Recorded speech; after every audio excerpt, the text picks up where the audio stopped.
I want to thank you all for coming out. I want to start off by telling you that I think it is probably a good idea, and I try to give this advice at most of my talks. It's probably a very good idea when somebody stands in front of you and is proclaimed by virtue of their bio and by virtue of their curriculum vitae, their resume, that part of which is read to you, by way of the nice comments made about them by others, proclaimed to be an expert.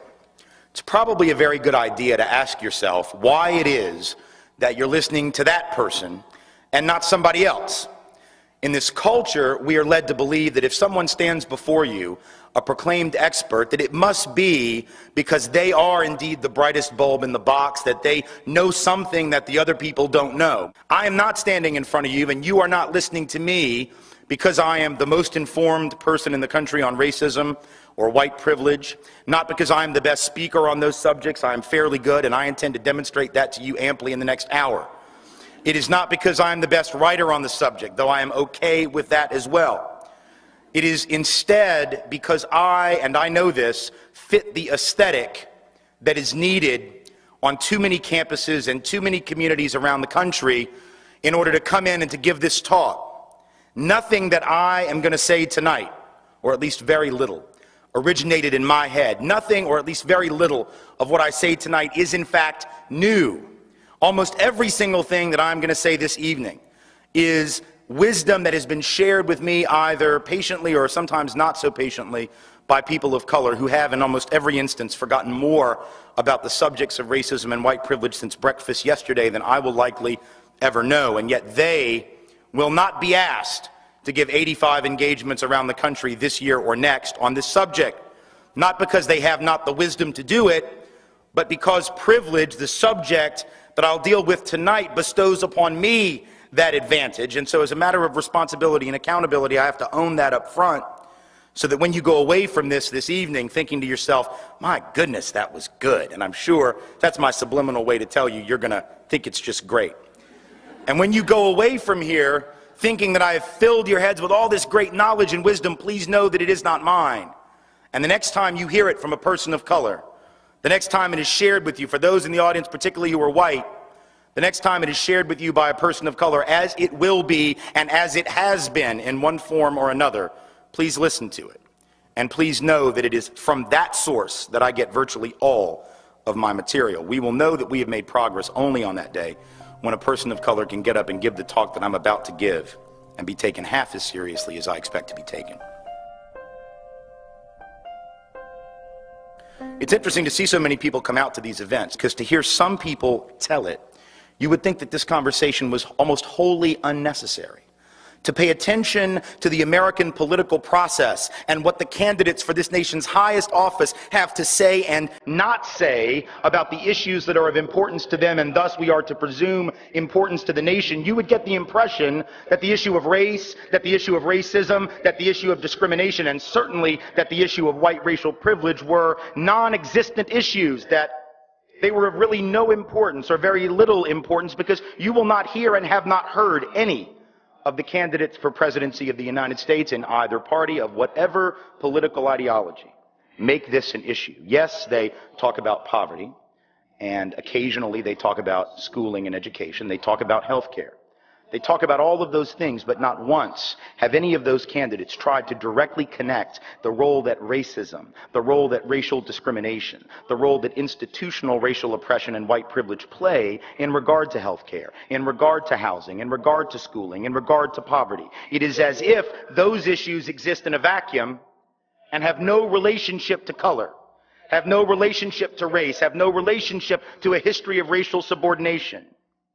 What does it say about our nation's political process and about our nation's political and social culture that none of these candidates for office has seen fit to tell the American public the following things, all of which you would think would be campaign issues of some importance, at least to some people, and yet they won't say them? Why is it that none of them mention that it was last year, 2006, not 1996, not 1986, not 1976 or 66, but 2006, which witnessed the highest number of race-based housing discrimination complaints in recorded history, The Fair Housing Act was passed in 1968, the year of my birth, and yet it was not 1968 that witnessed the highest level of discrimination complaints based on race. It was 38 years later, in 2006.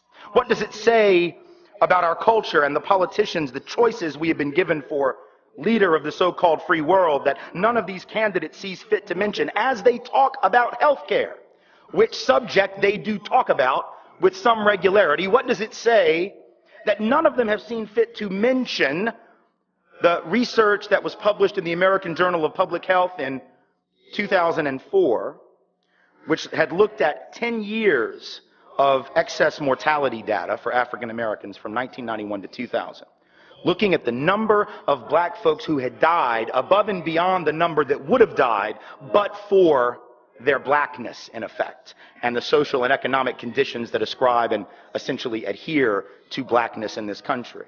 And what they found in that study, which received almost no media attention, again, published in an academic journal, not read by the average American, not read by political candidates, read by doctors and people who research the healthcare industry, but that's about it. This study found that between 1991 and 2000, there were almost 1 million black people in this country who died, who would not have died had they merely been white and had the average healthcare quality and access of a typical white person in this country. Had they been living in neighborhoods like white neighborhoods in which the levels of exposure to toxicity had been as low as it is in the typical white neighborhood, as opposed to excess exposure to toxics, pollutants, etc. in black and brown spaces.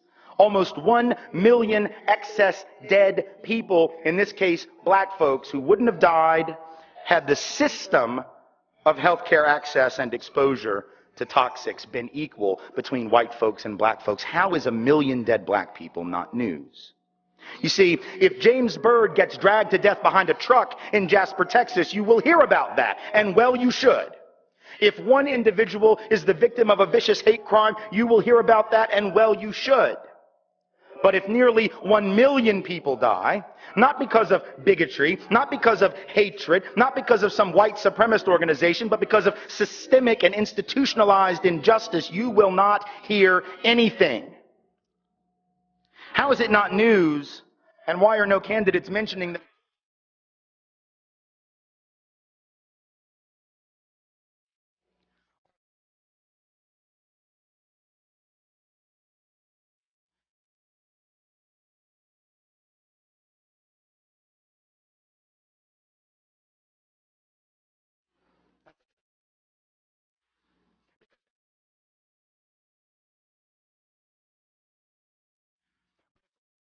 Ass law enforcement.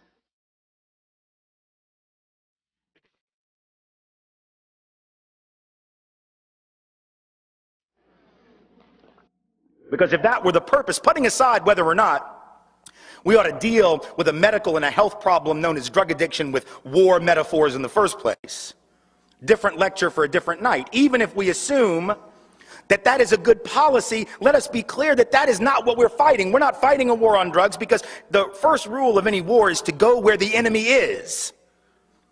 And if the white folks are the ones with the drugs in the car and the black and brown folks are the ones getting stopped, the people fighting this war are either supremely stupid or just have, really bad short-term memory. Like they keep forgetting, oh damn, I pulled over another guy named Martinez. I keep forgetting it's white people, damn it. I got to write a note and put it on the dashboard. I don't know what's wrong with me. Maybe that's it, Or maybe it's something else. I do trainings with law enforcement, not a hell of a lot, for reasons you can probably guess. And I ask law enforcement officers, what's the first thing you think when you see a young black or Latino male driving a nice car in your neighborhood? And they all, without fail and without exception, will say drug dealer. I then ask them, what's the first thing you think when you see a young white male, same age, driving the same kind of car in that same community? And they will say, without exception, without hesitation, without fail, spoiled little rich kid, daddy probably bought him a car. Keep in mind, we have been together for about 90 seconds of the workshop at this point. We have 2 hours left, and they have just outed themselves as racist, because what they have said is that they are making snap judgments on the basis of only color that work to the detriment of people of color, the benefit of white people, we still got 2 hours to go, so you know it's going to be fun from that point forward. These are people sworn to protect and to serve. It's right there on the car, right there on the side of the car. And in the first 90 seconds, they are acknowledging these racial biases. How is that not an issue? How is it not an issue that according to that Justice Department report, while black and brown folk are having their wheel wells ripped apart on the side of the road, their trunks splayed open, their dashboards ripped apart in the search for drugs which aren't even there, white people like me, notice I said like me because I'm not trying to tell you anything about me that you don't need to know and for which the statute of limitations has not yet expired, are driving by the roadblock with a trunk full of weed, and we're just waving. Because we're not suspected, therefore we're not detected, therefore we're not punished. How is that not an issue? How is it not an issue that the typical white family in America, thanks to this history, this legacy of institutionalized oppression for some and advantage and privilege for others, how is it not news that the average white family in America, not the average rich white family, the average white family has 12 times the accumulated net worth of the average African American family, 8 times the accumulated net worth of the average Latino family, in large measure because those white average families have had parents or grandparents who, even if they didn't have much, even if they were not rich, nonetheless were able to procure a little house, a little property, maybe with an FHA or a VA loan in the middle of the 20th century, loans that were all but off limits to people of color as they gave hundreds of billions of dollars worth of assets and equity to those who were white. So that even white working class families on average, even white families with less than $15,000 a year in annual income, which depending on family size, that is technically legally the poverty limit. And yet the average white family with low income, less than $15,000, has the same average net worth as the typical black family with $60,000 or more in annual income. So that even those African American families that are professional, good jobs, occupational status, good educations, etc., and pretty good incomes are still in worse shape in terms of wealth and assets, material goods, which are really what matter in the long run. Your income, if you're dependent on that, you're one paycheck away from nothing. If you don't have assets, if you don't have wealth, if you don't have something accumulated, your income means very little. In the case of an economic downturn, and these working class white families who are struggling, make no mistake about it, nonetheless are on average going to be better off than those black families with 4 times as much annual pay. How can that not be an issue? I am suggesting to you that the failure to talk about race, the failure to talk about racism and inequality on the basis of color, feeds the denial that is already far too prevalent among the white community. And having been white all of my life, I've been surrounded by that denial for a very long time. A few years back, white Americans were asked whether or not we believed that racial discrimination was still a significant national problem for people of color, or whether it was just a problem, you know, like junk mail, wrong phone number, 2 in the morning, you can't get back to sleep, it's raining and you want to go outside for a jog, you know, a problem, but one you'll get over, you know. Whether it wasn't much of a problem, wasn't a problem at all, or we just weren't sure. They also asked black and brown folk this question. Folks of color, it won't surprise you, said, yes, it is a significant problem, actually, and not just because I read about it in a sociology textbook. I actually have lived it and would be more than happy to tell you what kind of problem it's been, but these were pollsters, man, they didn't care about that. They just wanted the yes or no, then they were on to the next house. Then they asked white folks, is it or is it not a significant national problem, racial discrimination for people of color and against people of color, and only 6%, 6 out of 100 said yes, that it was a significant national problem. Just to give you an idea of how bad that is, I would have you compare it to a survey taken a few years earlier where approximately 12% of white Americans said we believe there was a fairly decent chance that Elvis Presley might still be alive. I don't know how good you are at math. I'm not very good myself, but that's a ratio that I can calculate. What that means is that white Americans are twice as likely to believe that Elvis might still be alive than we are to believe what people of color tell us they experience on a fairly regular basis. That is denial so profound as to boggle the mind, but there it is. And the people who are saying it are not mean-spirited, they're not hard-hearted, they're not bad people. I firmly believe that most people are good people. I could be wrong about this, but I have two little girls, ages 6 and 4, and I choose as a parent to believe that most people are good. If you have evidence to the contrary, keep it to yourself. I do not want to know it or hear it this evening. What I do know is that those individuals who said that, as well-meaning as they may have been, that they really didn't see it as a significant problem, aren't new in their denial. See, it's one thing for young people to think that the problem is solved. I almost get that. I almost understand it, because if you're under the age of 25, maybe even under the age of 35, what you know, what we tend to know, younger people, about this history and about this legacy is what we see in that grainy black and white footage every MLK Day, or maybe during Black History Month.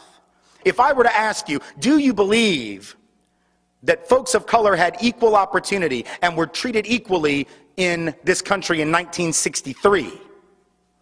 Or whether or not black children were treated equally in schools and had equal educational opportunity in 1962, I know right now that no one in here would say, well, of course, you know, naturally they did. 1963, that was a damn good year to be black or brown in America. What are you talking about? Everyone, regardless of your position about 2007, would quickly acknowledge how bad it was back in the day, because it's no sweat off your back. 44, 45 years later, it's easy to talk about how bad it was, but now see, here's the trick. What do you think white folks said when those very questions were put to them in 1963 and in 1962?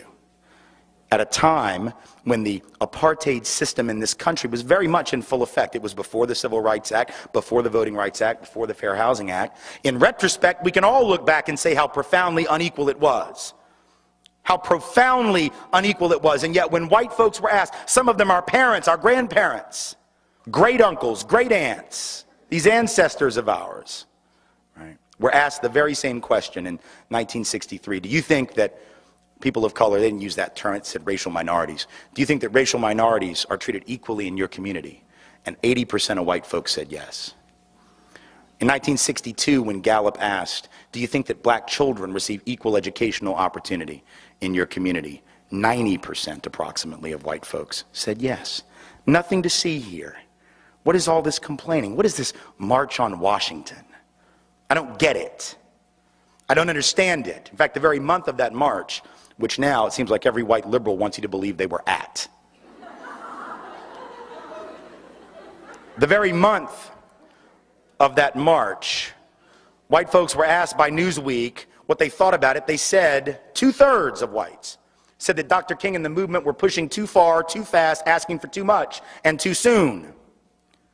The idea that this country was ready to hear this, even at the time when we know how vicious it was, is a lie. What does it say that white folks were in denial in 62 and 63? What does it say that if you'd gone back to the 30s and asked the question? You think white folks were clear then? The 1890s, what did white folks say? Those southern editors of newspapers where I'm from, they would say, well, we get along fine with our Negroes down here if you Yankees would just leave us alone and stop messing in our business. Go back to 1850 and read what Dr. Samuel Cartwright, a well-respected member in good standing of the medical profession in this country, said. Not only was racism not a problem, there wasn't even a word for that yet, slavery wasn't a problem, so much so that he decided that any slave who would run away obviously had a mental illness. Because you'd have to be crazy to run away from bondage.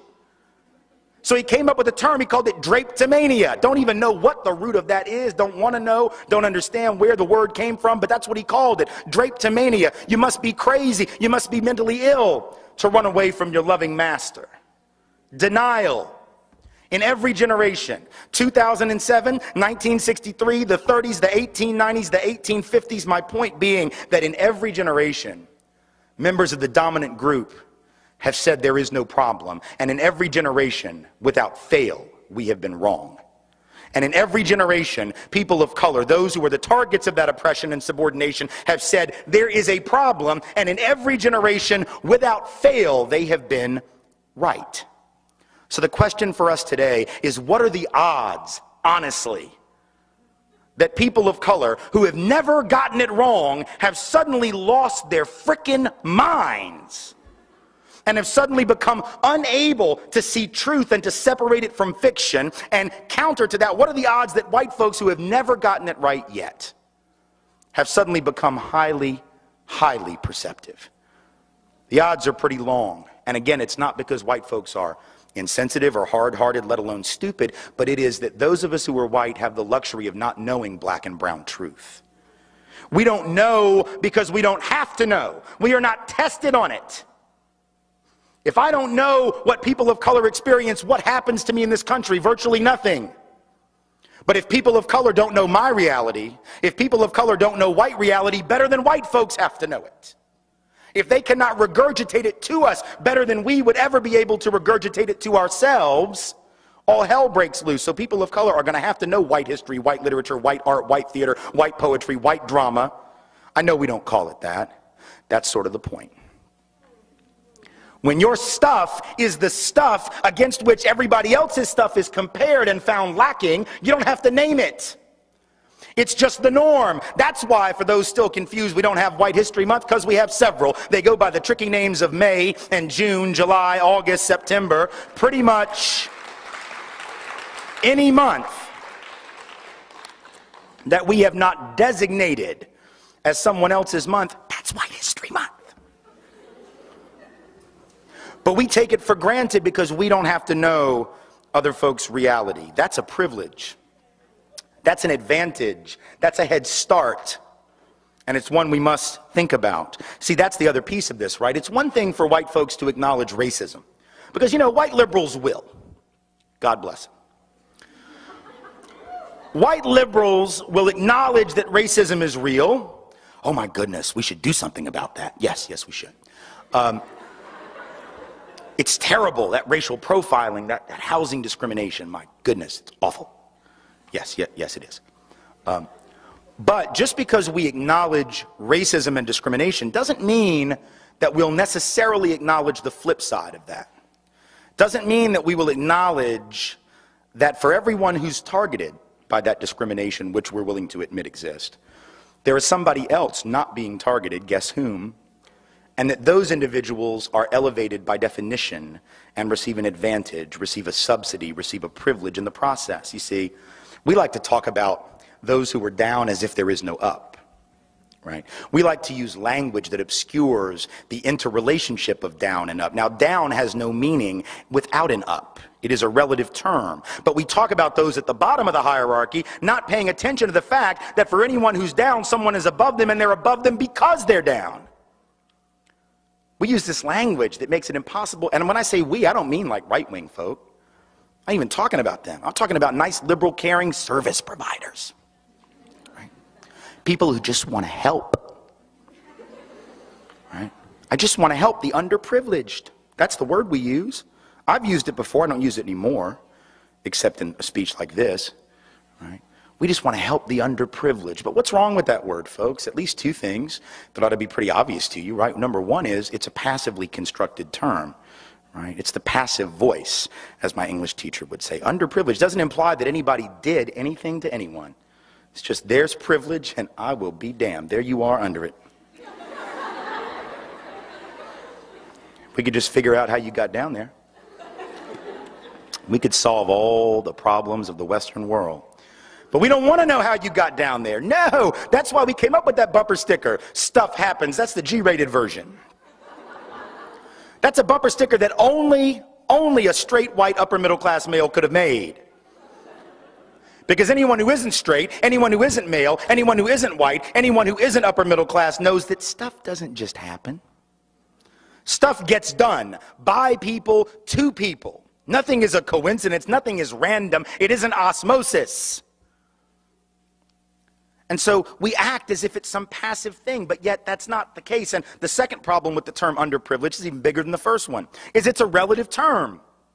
Again, this is grammar. Man, you don't like this? You can disagree with anything else I say tonight. If you have a problem with this piece right here, you must take it up with your third grade grammar teacher, because it is not on me.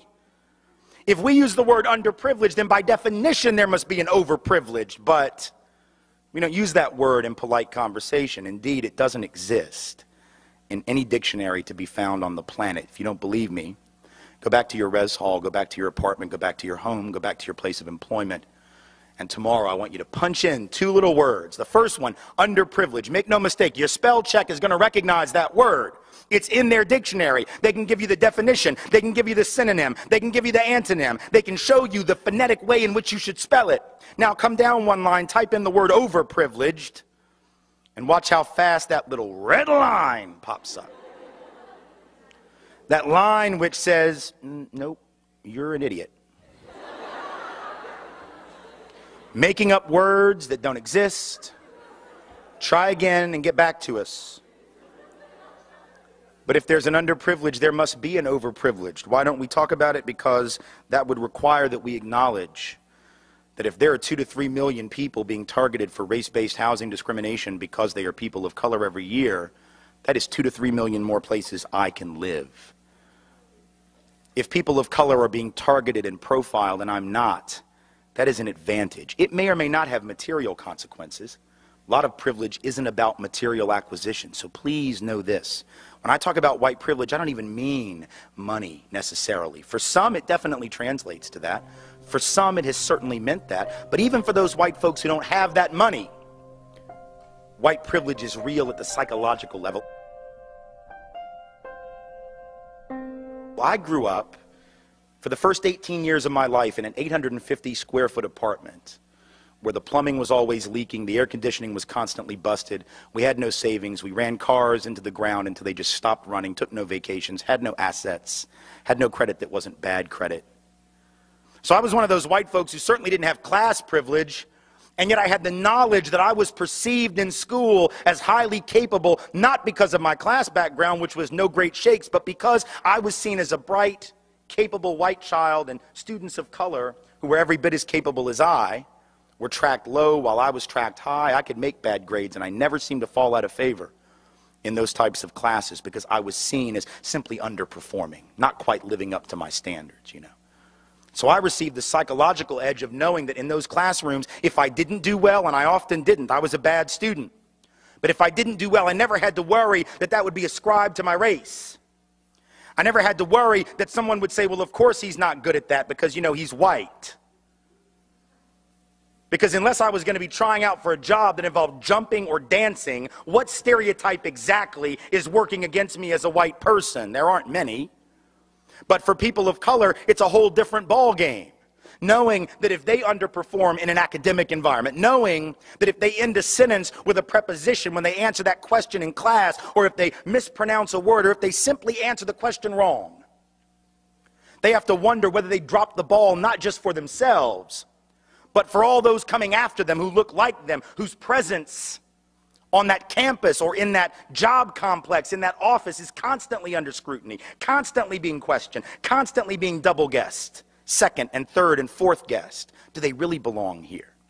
That's what it means to be white, is never having to worry that you're going to trigger a series of negative stereotypes about your group, and if you're not able to overcome them, your opportunities will be limited. Yes, white women will face that on a gender level, but on a racial level, those who are white will never have to worry that their missteps, that our missteps will be attributed to our racial defect of some sort. And the research is very clear that that privilege, having one less thing to worry about, having one less thing to sweat in the classroom, trying to get the loan at the bank, at the job, or whatever the case might be, that has significant dividends. Because to have one less thing to sweat in a competitive society is the thing that separates oftentimes success from failure, or big success from medium success from smaller success. And the research is very clear that on an academic environment in particular, those persons who are constantly having to worry about whether or not their performance is going to trigger that negative group stereotype, that the mere anxiety caused by worrying about that is enough to drive down academic performance on standardized tests and in classroom performance, even when they are equally or better qualified than their counterparts who don't have to think about that. So it's a huge advantage to have that one less thing to concern oneself with, to not have the burden of representation, to not have to, in the parlance of the modern era, hold it down for white people. Because we as white folks know we don't have to do that. We also know that what other white people do won't stick to us. We have 19 men who happen to be Arab and Muslim who fly planes into buildings, and we have otherwise rational human beings running around insisting that we should stop and search everyone like them at the airport. We did not do this or anything even remotely like it when Tim McVeigh and Terry Nichols brought down the Murrah building in Oklahoma City, nor would we have. We didn't do it when the Unabomber, crazy-ass white man in the woods of Montana, blowing people up for 20 years before they caught him. It didn't stick to the rest of us who were white men. The Olympic Park bomber, Eric Rudolph, puts a bomb in Olympic Village in Atlanta in '96, blows up a gay bar, blows up a family planning clinic. He too then runs off to the woods. As a side note, I have no idea what it is about white people and the woods.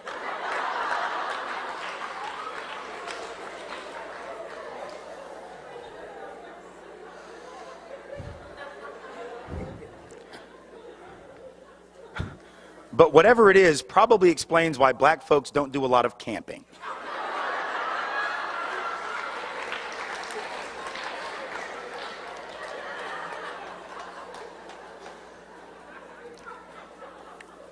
So it doesn't stick to us. There have been over 125 family planning centers, some of which provide abortion services, many of which do not, that have been bombed or burned in the last 20 years. And every single one of them, according to the FBI, have been white. They've mostly been men. They claim to be Christian. Different lecture for a different night.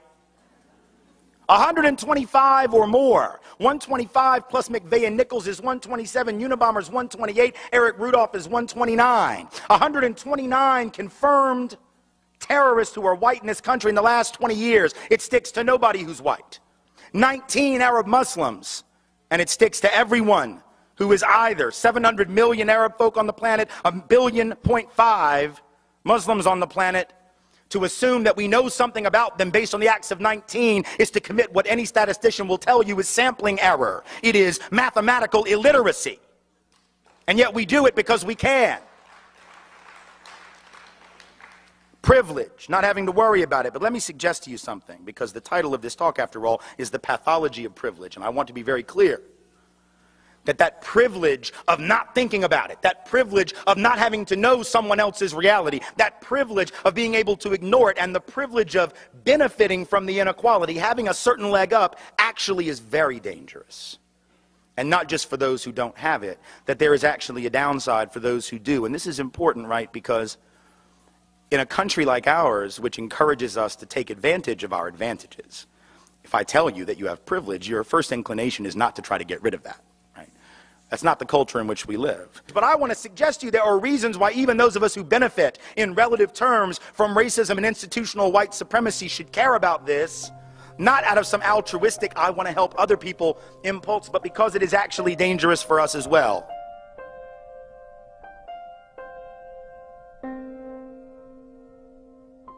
Because if you know the history of the whole concept of whiteness, if you know the history of the whole concept of the white race, where it came from and for what reason, you know that it was a trick, and it's worked brilliantly. See, prior to the mid to late 1600s in the colonies of what would become the United States, there was no such thing as the white race. Those of us of European descent did not refer to ourselves by that term really ever before then. In fact, in the old countries of Europe, we had spent most of our time killing each other. We didn't love each other. We weren't one big happy family. The side of my family that comes from Scotland, hell, they didn't even worry about fighting people outside of Scotland. Highlanders and Lowlanders just fought the hell out of each other.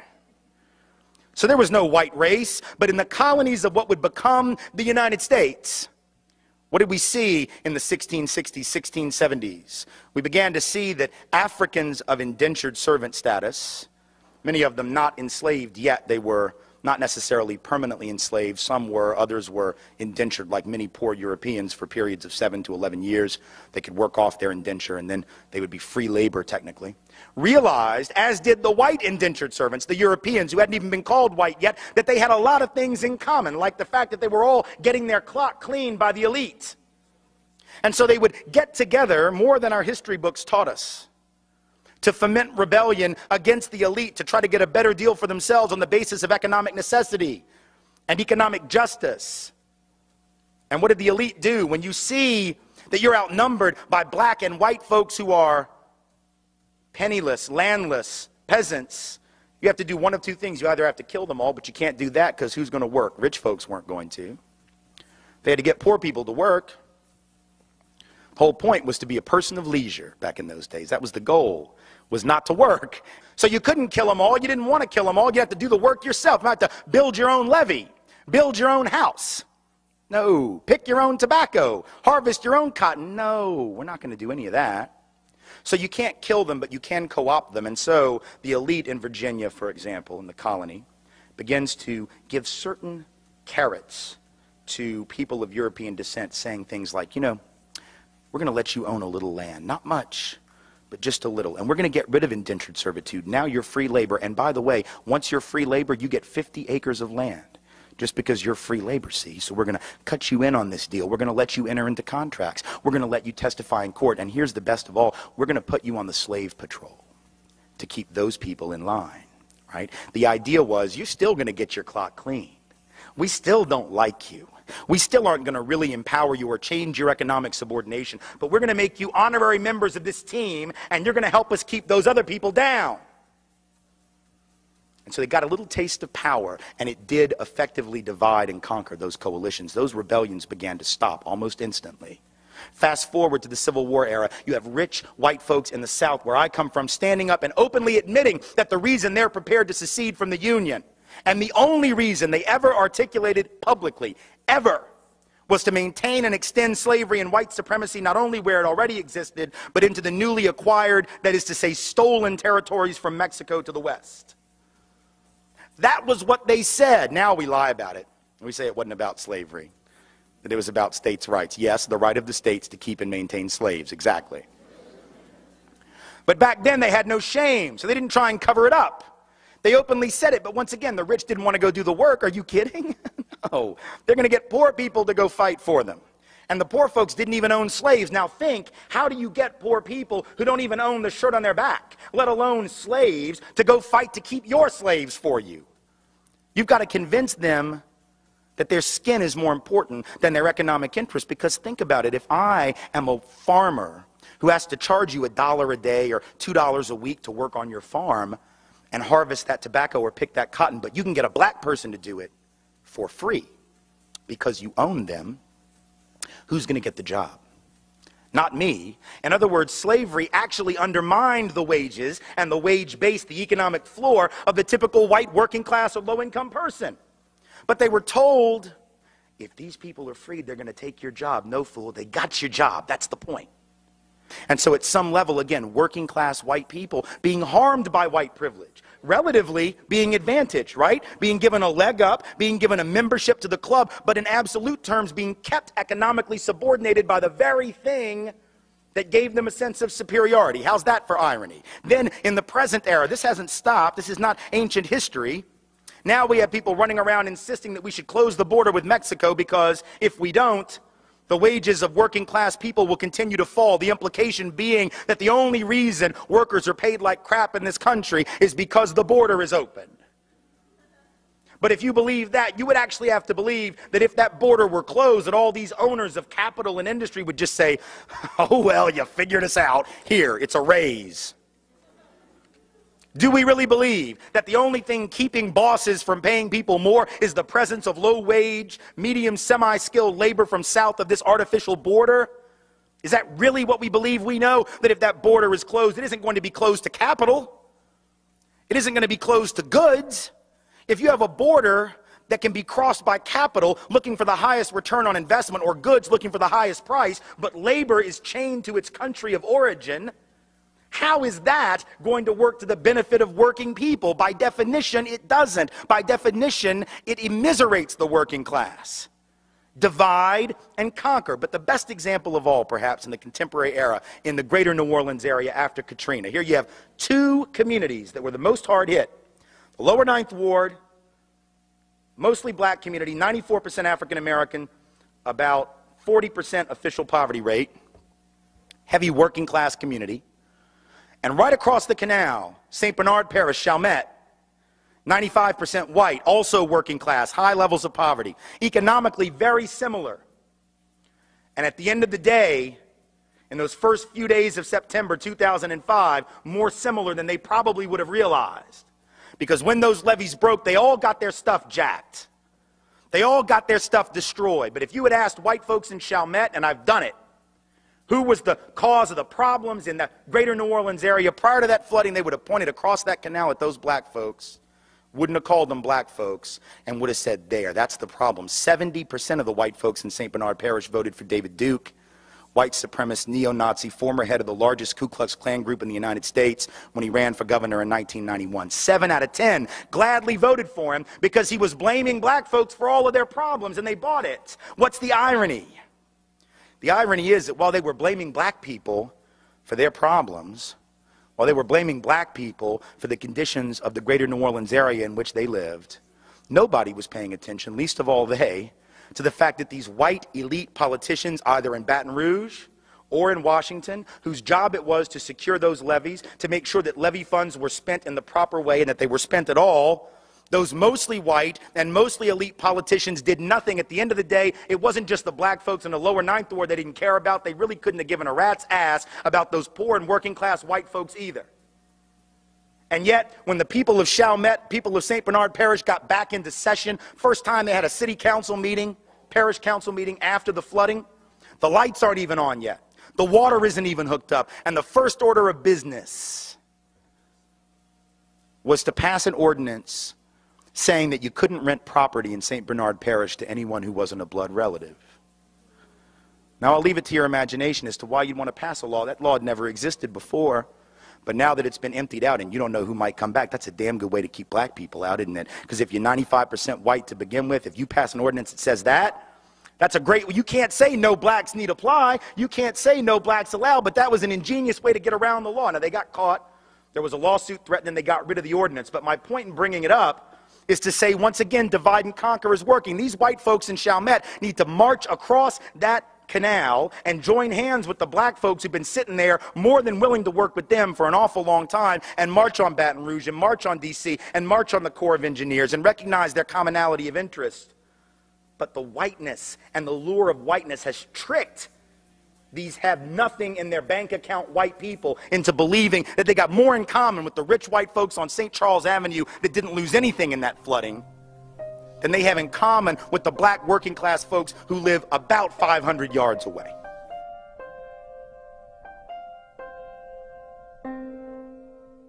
That's what white privilege does to white folks, but that's not all. It also creates an intense anxiety, like a mental dysfunction, an emotional anxiety and distress.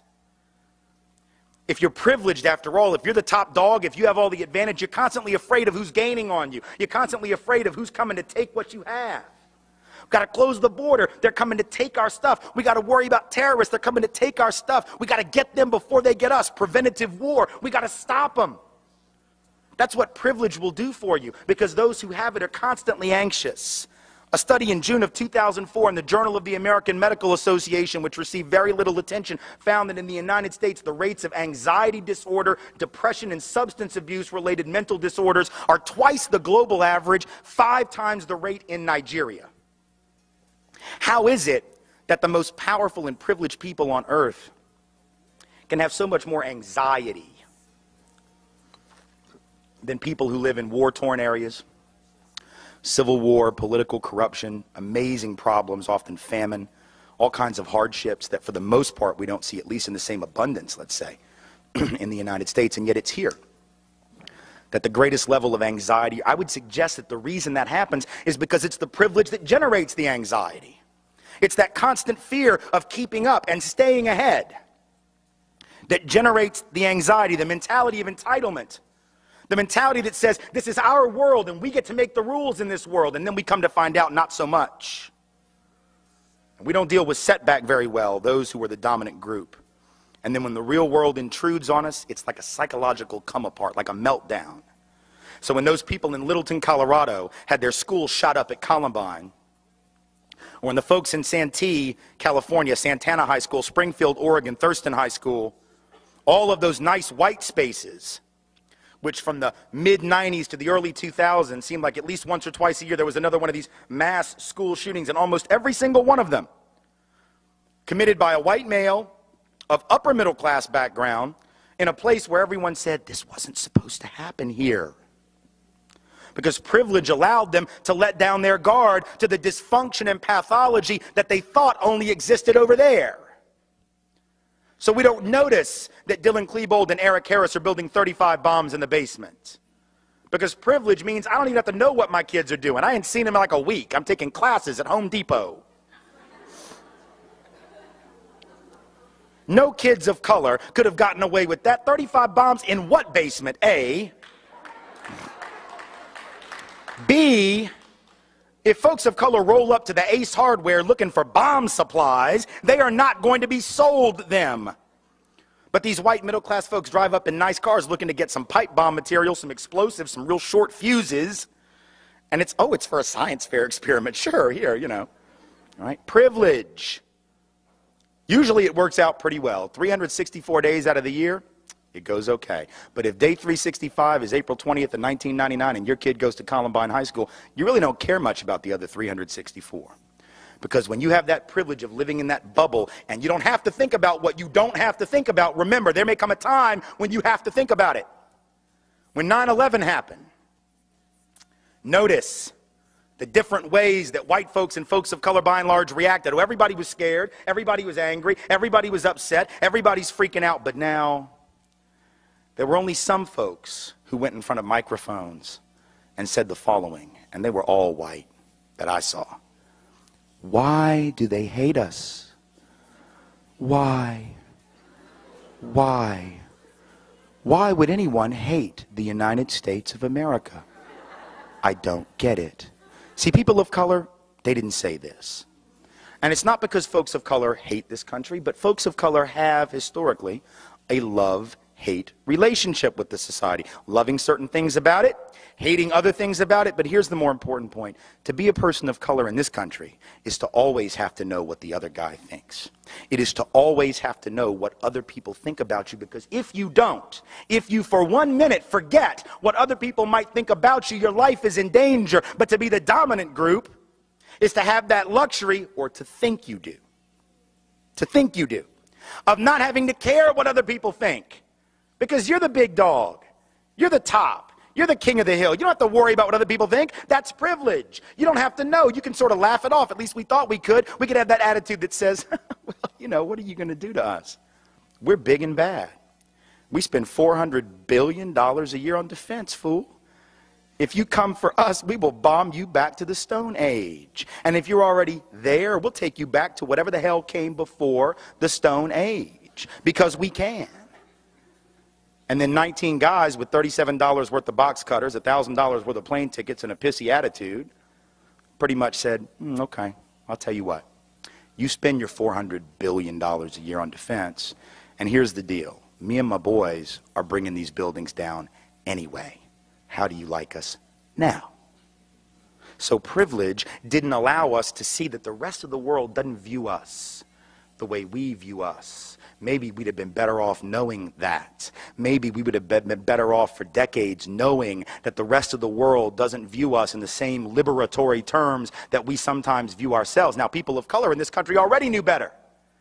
Because when they asked white folks and black folks before the invasion of Iraq, good idea, bad idea, the folks without privilege said, Black folks were just like overwhelming, no. They asked white folks, and 2/3 of white America said, hell yes, we must do this. They're going to greet us like liberators. See, that's privilege speaking. Privilege says, surely they know we're liberated. Surely they know. Rumsfeld said we're going to be greeted like liberators. Dick Cheney said it. They know so much about combat. Surely this will work out well. People of color, no. Because folks of color know that even if you don't have very much, folks without much will kill you for the little bit they have. Or you could invade Washington Heights tonight, but I don't recommend it. You could invade the South Bronx tonight, but I do not recommend it. Because the folks who were there may know full well they don't have much. But they will indeed kill you to keep what little bit they have. And see, victims have long memories. And so the people we claim to be liberating don't forget that their oppression came at the hands of a man that we supported all of those years. They don't forget that. But those who create that victimization have short memories. We have the luxury of forgetting, so we go in because privilege says it'll work. Privilege says it'll work. Privilege says it will work.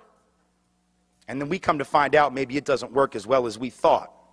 And maybe we should have listened to the folks without privilege, who know a little bit more about how oppressed people respond to invasion. Invasion doesn't bring liberation, and black and brown folk know it. They've been there. They've done that. But the privilege had this luxury, and I remember 3 days into the war, getting an email from a guy who was angry at me for having written some anti-war essays, and 72 hours in, he's writing me an email, and he's saying, see? 72 hours into the war. This is what kind of channel surfing culture we are. 3 days of war, and we're winning, so it's cool, you know. See, and this is what he said. He said, see, you dirty, stinky, no bath taking, Birkenstock wearing, hippie, anarchist, communist, you were wrong. I said, really? How do you know that we were wrong? Well, because it's going, look, we're winning. They love us. I said, really? How do you know that they love us? And he said, well, I opened the paper today and there was this great AP photograph right there on the front page of a little Iraqi kid giving the thumbs up to the soldiers, our soldiers. See? So they love us. They are greeting us like liberators. You all were wrong. I said, okay, and I'll tell you, or I'll ask you what I asked him. Again, a cultural competence quiz. What do you think this means in Iraq? Do you know what this means throughout the so-called Middle East and much of North Africa, Egypt up? It does not mean, keep up the good work, I love what you do. This instead is the functional equivalent of flipping you off. So this 5-year-old child is punking our entire nation.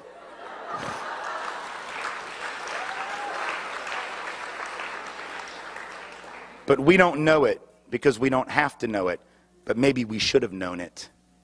Because now you see that 5-year-old with the thumbs up and we say, see, it's working. We got to do more of this.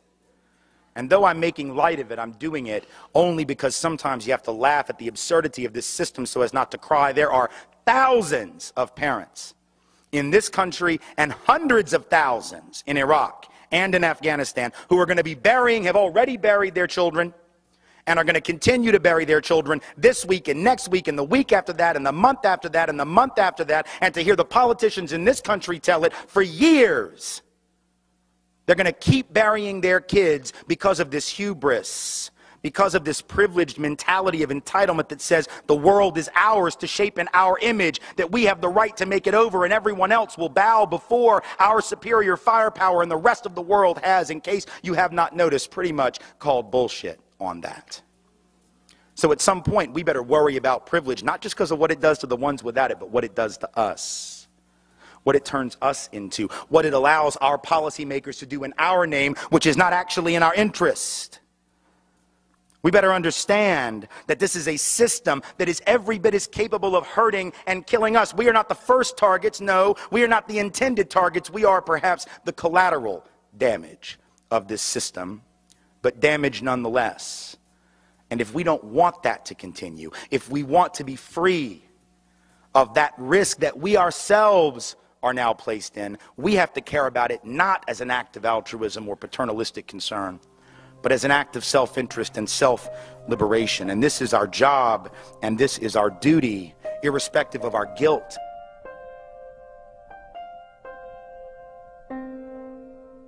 See, it is very important, and I want to close with this before taking questions. I want you to know that this has nothing to do with guilt. I realize that none of the people in this room and none of the people in the other rooms to which I speak every single week in this country somewhere are the ones who themselves, individually, or even collectively, are responsible for the creation of this system of inequality, of privilege, of oppression, of marginalization, and that is not the point. I know we didn't create it, but we are here now, and we inherit the legacy of that which has come before. If you were to become the chief executive officer of a company one day, you would not be able to go in to that company and call your chief financial officer on the phone and say, you know what? I want to look at the books. I want to know how much we have, what our assets are, what's our revenue stream. You know, I want to know all that because I want to take us to new and greater heights. And so you ask the CFO to come in and give you the PowerPoint presentation, the spreadsheets, and she comes in with all of this technology and all of this data and gives you the presentation. Here's our assets. Here's our revenue stream. Here's our outstanding debt. What do you think? You wouldn't be able to look at that CFO and tell her, you know, I really like your presentation. It's great to know we have all these assets and some really amazing income coming in. But the next time I ask you to come and show me that, don't bring me the debt material, all that stuff about what we owe, because see, I wasn't here when y'all ran that up. That was that other guy. That was your last chief executive officer. The debts of those older leaders, those are on them. Have them pay them. I'm going to make use of the assets, oh yes. I'm going to make use of the income, oh yes. But I'm not going to pay the debts because they're not mine. You couldn't do that. You'd be ushered to your car by security. But that's exactly what we do as a society, isn't it? We say, the debts are not ours. Oh, the glory is ours. All the stuff that we've accumulated as a nation and as a people, that's ours. We don't mind living in the past as long as it glorifies us. That's what history books do. That's what July 4th is. We just don't want to own up to the part that's less flattering because we feel guilty, but it isn't about guilt. It's about responsibility. Those two things are not synonymous. If we don't know the difference, we should look it up. When we get tired of living in the funk, in the residue of that which has been given to us by others, with no regard for the impact and the damage that they would do to us and to our children and grandchildren and great-grandchildren if and when we are lucky enough to have them. When we get tired of living in that residue, in that funk, and saying enough, then we'll get busy cleaning it, not because we created it, but because we're the only ones left to do the job. And if we don't, we will be back, or our children and our grandchildren and our great-grandchildren will be back in rooms just like this one in generations to come.